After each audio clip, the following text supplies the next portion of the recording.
Comic book junkies, you guys are back for another haul? Well, guess what? I got another haul. So, stay tuned.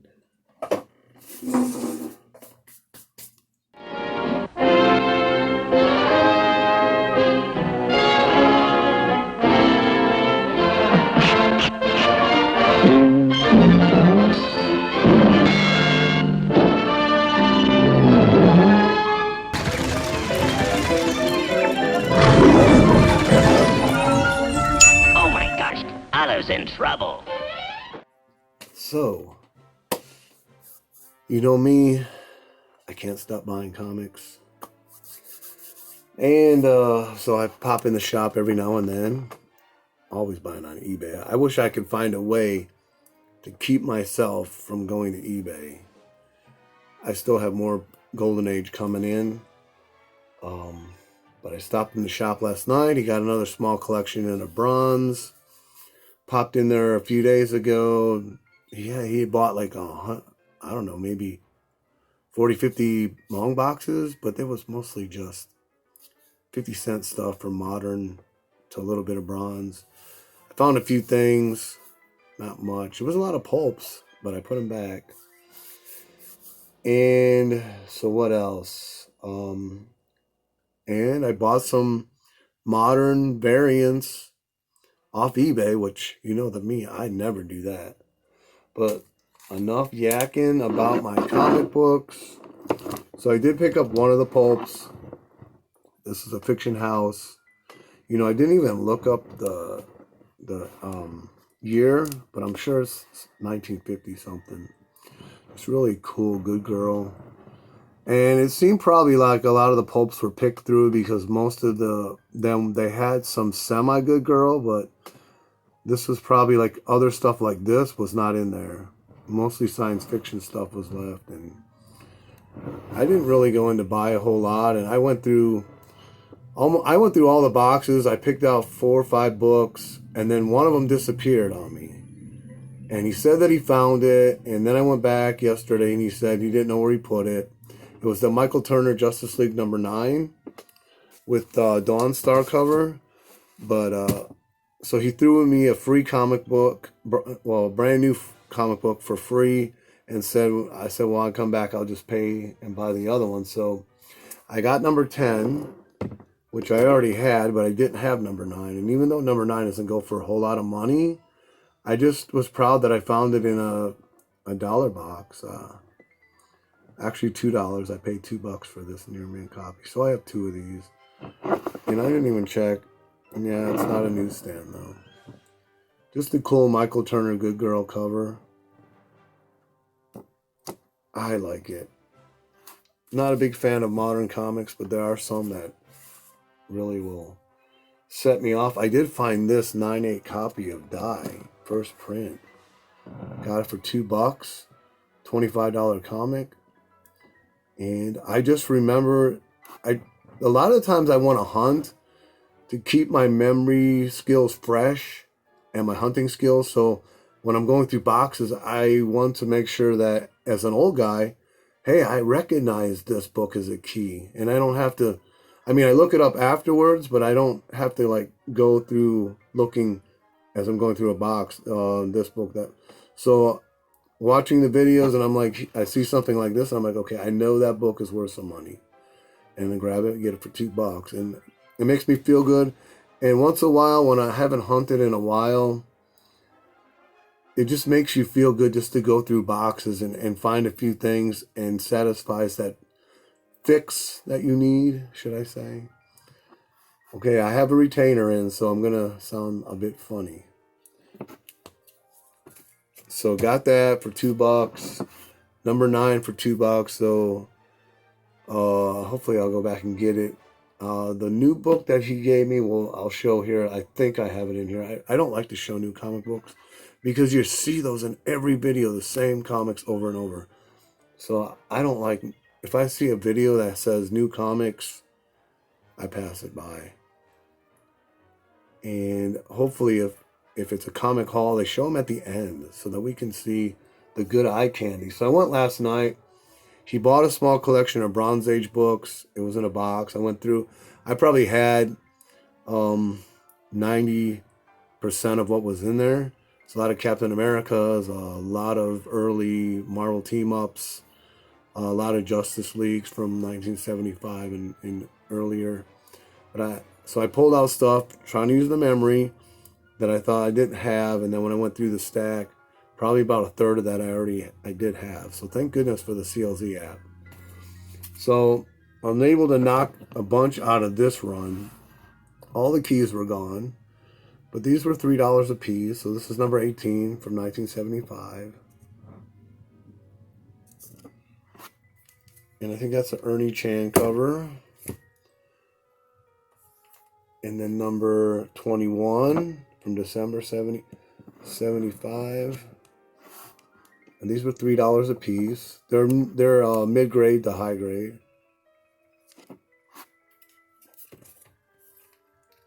Number 22.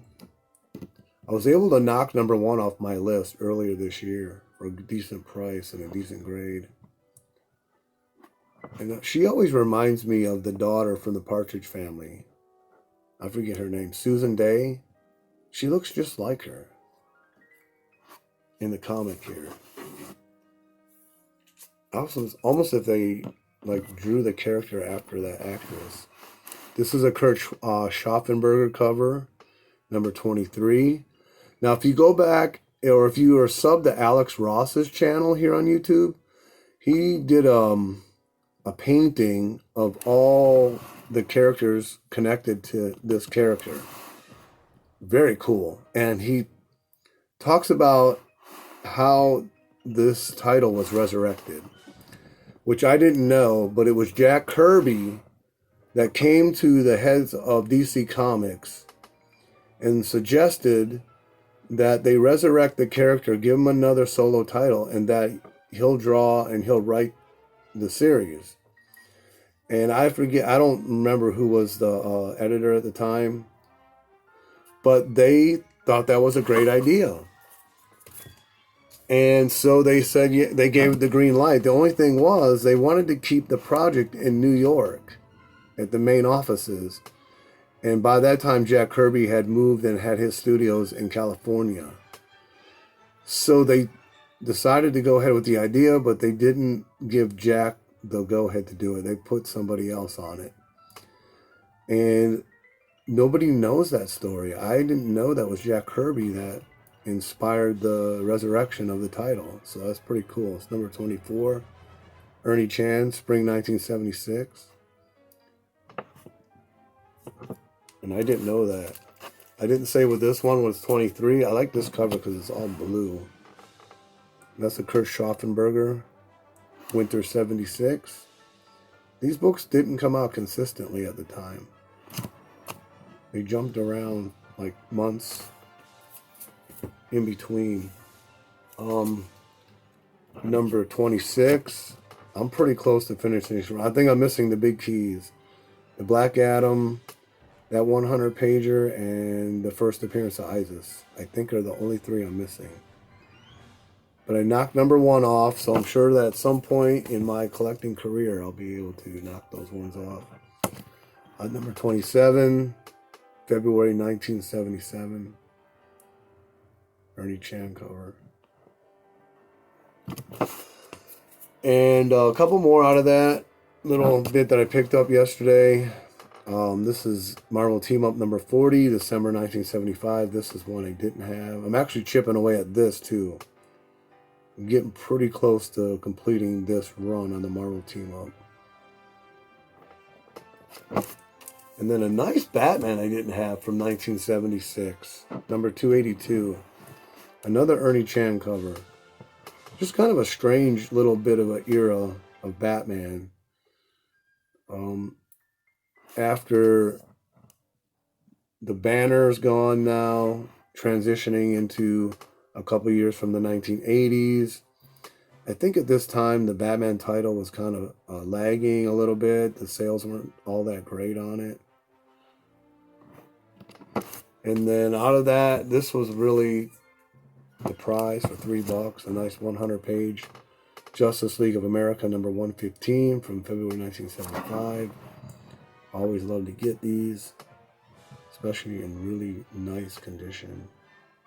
Love the Golden Age reprints in the back, because you know I'm a big Golden Age guy. So here I got Iron Man number 1. I picked this up off eBay.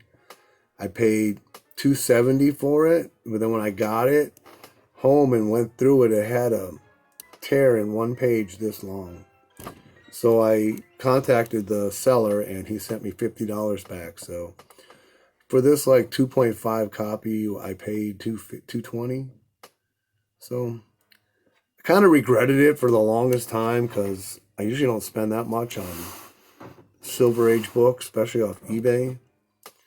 But you can't have regrets, otherwise your life will be miserable. And then this one, I found 2 of these at the same flea market for, I think for one for $1 and one for $3. And this book now this is a $160 book. I'm shocked. For the longest time, this book was like no more than $10. I gave the other one in an A-OK, and I seem to do this over the years. I'll give books away, and I gave a First Joker Who Laughs away in an A-OK. And it is what it is, and those people will enjoy it. But then these books explode, and I'm like, oh, wow. I would have just kept that book. So, yeah, I sent one of these in an A-OK. I don't remember who got it. I know who got the Joker Who Laughs one, and it went to a good home. So, I did get some new comics. My LCS owner suggested this one to me, so on his recommendation, I bought it. Couldn't decide on which cover to get. I prefer the trade dress covers, because in my opinion, this Frank Cho cover is absolutely junk. It's so terrible. And the variant should always be much better than the regular cover. But I don't know. I just went with the variant cover, just hoping maybe one day I'll probably get rid of it and get my money back or something. I don't know. To me, that's just a waste. Look at the negative space that's just wasted on that cover. And then I'm picking up the Batman run. I have got 101. I haven't read it yet. So this is 102, first full appearance of the Ghostmaker. And I was going to cancel this title after 100. I thought 98, 99 kind of started going downhill as the writing was starting to get more worse. And then I read 100 and I actually liked it. I thought it was good. I thought the writing got a little bit better, and there were a couple twists in there I didn't expect. So for me as a reader, that's what I like. I think good writers can do that. So I decided to stick with it. I haven't read 101 or 102. Hopefully they're just as good as 100. Otherwise, I'm going to cancel it. And then this is the one he threw in for free because of the Justice League number 9 missing. So he said, here, just take this one at no charge. So, I mean, I paid $2 for the other book. This is what, a $5 book? So I got $3 free. And it's the first appearance of Ryan Wilder and story depiction of the new CW Batgirl. Whoop-de-doo. I heard that show is terrible. I started to watch it, and the first episode wasn't that good, and I never made it past the first 15 minutes in the first episode. But I am watching The Mandalorian. And The Mandalorian, I mean, it's not like outstandingly written, but it's filmed in a way that it looks like the original trilogy of Star Wars. Even the opening credits and the closing credits have a 70s feel. And I guess that's what appeals to me about it. The special effects and all that, they don't look like super high caliber. They just have that feel from the late 70s. And that's why I like The Mandalorian. It feels like I'm a kid again. I'm in the theaters. I'm watching The New Hope or The Empire Strikes Back. And to me, that really makes that show appeal to me. So I picked up this. I saw it was a hot book. And I'm not a hot book guy at all. I'm not a variant guy. I'm not buying modern books off eBay much. But I went there. I just checked out the price. I offered them I think $10 less than they were asking, and they took it. But there was just something about it. I watched the 2 episodes, and even though I'm not into shows that are mature with high sexual content and a lot of vulgarity, it was written really good, and I really enjoy a show that is written well. So, and then I saw this book, and something in my gut said, "Oh, I don't know what I can't even explain it." So I decided to get it. So this is Dear Becky #1, the Gar Grasset variant, I think it is, or Gaff Grasset. I don't remember his name. I should have wrote it on the bag. But if you think that one's cool, this one's even cooler. This is the Carla Cohan variant, and Starlight never looked better. Oh my goodness! I took a picture of it for my Instagram in the box covered by the bubble wrap, and it looks like she's naked because those look like her titties right there. So I showed my wife, and when she first looked at it, she's like, "I can't believe you bought that." And then I showed her the next picture. She's like, "Oh, okay. I thought she was naked." I'm like, "I know you did." So, but yeah, it's a glorious depiction of Starlight. So now we're working it way down to the golden age. I can't believe they had this book for $20, $25 on eBay, and I shot them a $15 offer. And something kept saying, just buy it, because it's worth way more than $25. This is like a $50 and up book. It's L.B. Cole, Star Publications. So he did an original cover, and then all the Star Publications have box reprints in them. So they took it. So I got this for $5 shipping, $20. Number 13, September 1953. I think I'm lacking 2 more issues in this run. I think it's like a 6 issue run. So very cool. Glad to have that. Whoa.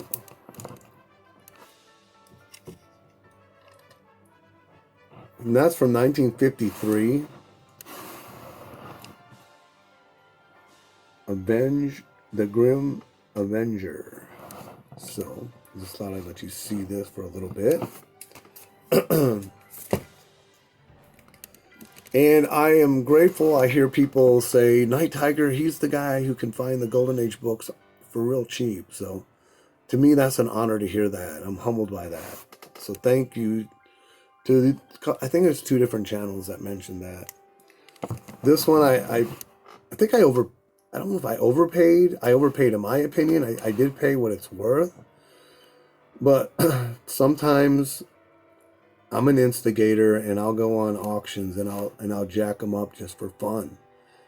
You know, when they start out the first day and people have them at $1, $2, books that are worth at least in the hundreds or $50, $60, $100. So I jack them up right below what I think their retail is. And most times I'm outbid, which I want to be. I don't have all the money to spend on this. Just do it for fun. This is one of the books. I put it up to $40, thinking someone will definitely outbid me at 40. Well, they didn't. So, but this is an Alex Schomburg cover, Cub Commandos from 1945, and a very stereotyped cover. You got a colored person here with big lips, and then you got a Japanese person down here with big lips and big teeth. So very stereotyped cover for the time. That's from 1945. This came free. I was like, my packages were too many, and I'm like, I know that I just couldn't tell how many, but I'm like, there seems to be too many, because I come home off the road and all my packages are together, and I'm like, two from this seller, 2 packages from this seller, and I'm like, I remember ordering one thing, so I hope I didn't get somebody else's different package. And I looked on the address, and it was my address. So, but here's the thing with my post office. So they lost a big grail of mine a month ago. Come to find out, it was misdelivered. They knew it. They knew where. They said, we'll get back to you. They never got back to me. I called Washington. I started an investigation. That went nowhere. Well, a month later, so this week, a book arrived, and my wife goes, yeah, you got a package today. I called her from on the road. And I'm like, I'm not supposed to get a package today. She goes, well, you want me to open it up and see what it is? I'm like, yeah, open it up. So she opened it up, and it was the Grail. So it got here. But so when I get a subcarrier, it's losing my book. So I went down to I went to a website, had this book redelivered to the post office. And just to make sure the subcarrier didn't deliver this because it's on a Friday, I went and had my mail held. Well, this book ended up coming. The mail was supposed to be held on Friday. It all came. But from Saturday on, they held all my mail till I got home, and they weren't supposed to. They were only supposed to hold it Friday and Saturday. So my post office is just totally screwed up. And I went down there, and I'm like, I don't know what to do. You guys tell me to do one thing, and you do the opposite. So I told them I went on the website to have this book redirected and held at the post office. And the supervisor goes, well, we don't do that. And I said, sir, it's your mail carrier that told me to go and do that. So then to find out also, if you have your mail held and you put down the dates you want it held, they don't start redelivering it because the supervisor has to go and tell the mail carrier, look, you have to restart delivering it. It's totally messed up. Anyways, this is Red Circle publisher, Winter 1944, Comic Capers. There you got Silly Seal, which Marvel did a book that they put out recently, I think last year with him, a one-shot. But this is the book, and I wasn't going to buy it. I had on my watch list, and they shot it back to me with $10 off, and I had to get it because this cover is just so addicting to the eyes.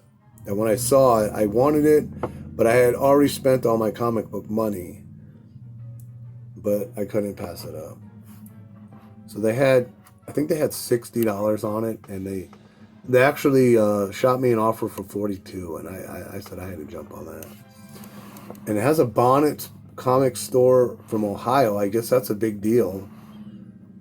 And when I showed this to Steve from I Love Disney, he's like, wow, that's right where I live. And that store has been around for many, many years. He said, Bubs will love that. Bubs actually went there just to get the stamp at one point. So this is Gay Comics from Timely from 1948 and number 34. Just a really good girl cover. That's one that's going to stand out in the collection for years to come.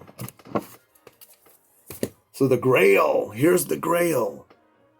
Now, you guys know who Tom Ryan is. You got to know who he is. He has a big following, always showing a lot of cool books. So me and him, we talk a lot. And he's a big Popeye fan. And he was one of the reasons that I got inspired. I've always loved Popeye, but in comics, there's a history of Popeye publishing. But not only that, I think it was Metarog that sent me or gave me the book, All in Color for a Dime. It may have been Mark Allen, also from Full Color Commentary. One of those two gave me that book, and I read it all the way through last Christmas actually. And it's a collection of academia, the writers and people in the publishing industry, not necessarily comic books, but they're asked to write an essay about their youth and their comic book association, things they remember, their favorite heroes, stuff like that. And one of the authors wrote a chapter on Popeye and why he's the first character in comics with superpowers and his complete history. And Popeye started out as Thimble Theater, and Popeye wasn't even in the first 10 years of Thimble Theater.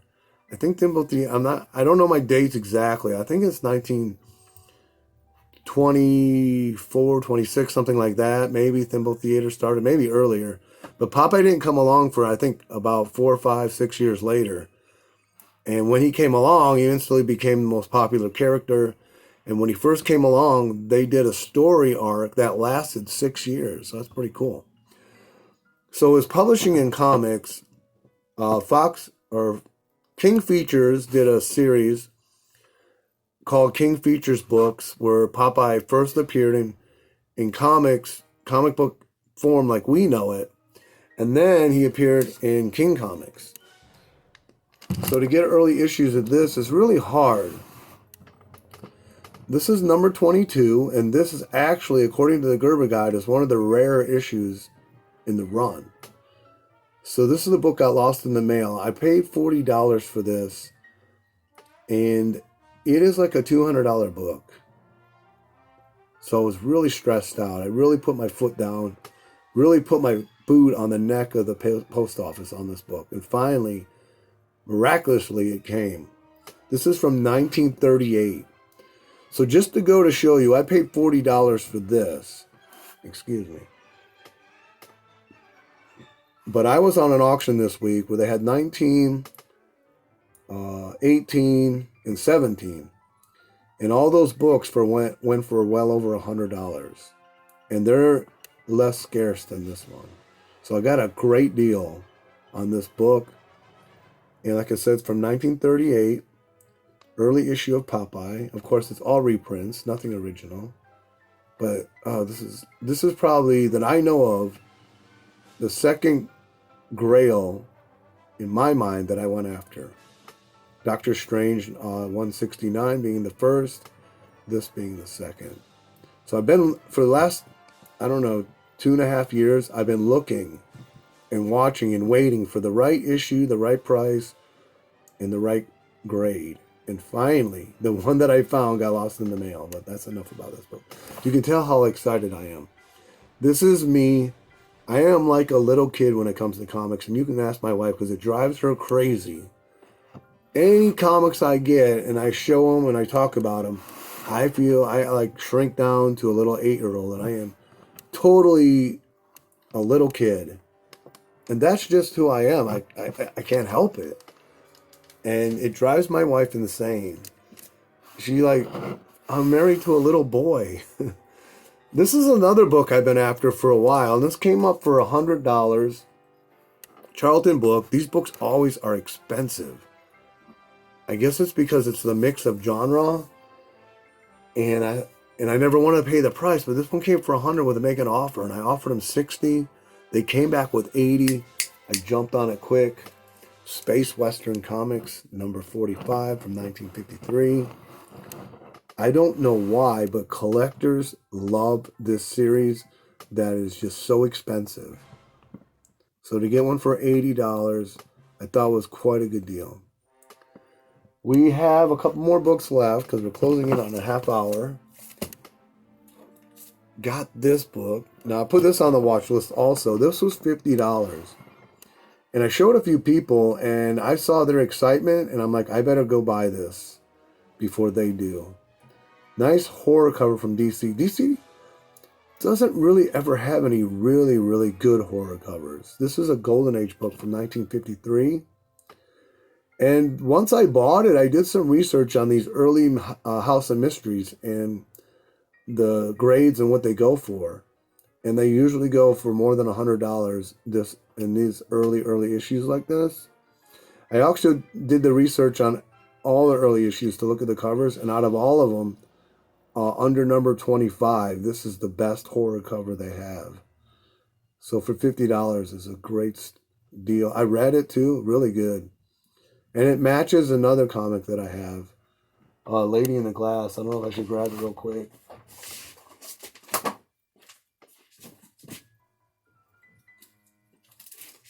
So it matches this book to me. You see the lady over there in the little glass bubble, and then you got the guy over here. This is from 54. To me, those are like companion books. Guys, if you don't mind, if you're not subbed to this channel, sub me up, and if you're not, and if you are subbed, smash that like button. I want to get some generating excitement going and get some more views. Get me out there because I'm not tooting my own horn, but this is some great eye candy. And I know when people start seeing this, they're going to want to watch my channels. So, the last book, and let's touch on a subject. Doing these hauls like this and talking about the prices, that's not bragging. That's sharing our excitement and also sharing the information. So thankfully this last book, because my phone just said it's about to quit. I finally got a Golden Age Detective. And I got this as another one. I jacked up the price to $100 and didn't think I was going to get it. And I did. And the thing is, I bought a better grade issue, same issue of this, like an hour before. So that hasn't even made it here yet. So I got I think like a 6.5 copy coming. And this is like a 3.5. So this may go up for sale. But I read this. Oh my goodness, this was such a good book. It was so nice to read a DC superhero where they didn't explain every action and every move that was going on in the story. Really cool. It's got Boy Commandos in here, and it's got some other stuff I can't even remember. But this was a really good Alfred detective story in the main feature, and that's Detective Comics number 96, 1945.